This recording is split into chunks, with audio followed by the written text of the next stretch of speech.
জামাতে ইসলামকে বলতাম এরা রাজাকার, কিন্তু এখন বাংলাদেশের এই প্রেক্ষাপটে বাংলাদেশ জামাত ইসলামকে আমি নতুন আরেকটি নাম দিয়ে অভিহিত করতে চাই। বাংলাদেশ জামাত ইসলাম এখন বেয়াদবদের আশ্রয়স্থলে পরিণত হয়েছে।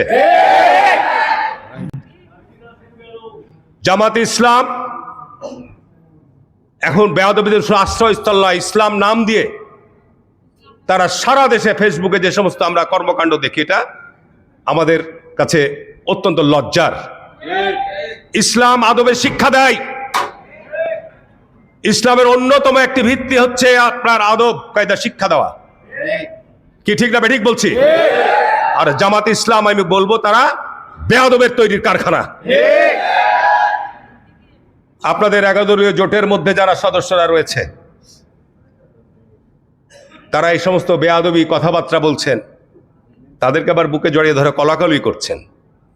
কি বুঝাতে চান? সুতরাং এ ব্যাপারে জনগণ কিন্তু জবাব দেওয়ার সময় আসবে, তখন জবাব দিবে।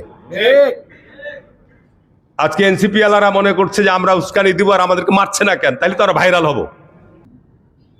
জামাত ইসলামের সেদিন দেখলাম যে বিদ্যুতের দাবিতে মিছিল করছে। ভালো করো, অসুবিধা নাই, বিদ্যুতের ক্রাইসিস তো নবাবগঞ্জে আছে, আমরা বিদ্যুৎ পাচ্ছি না। ঠিক না বেঠিক বলছি? সুতরাং বিদ্যুতের সংকটের জন্য কথা বলবে, বিরোধী দল দাবি জানাবে, এটা যৌক্তিক।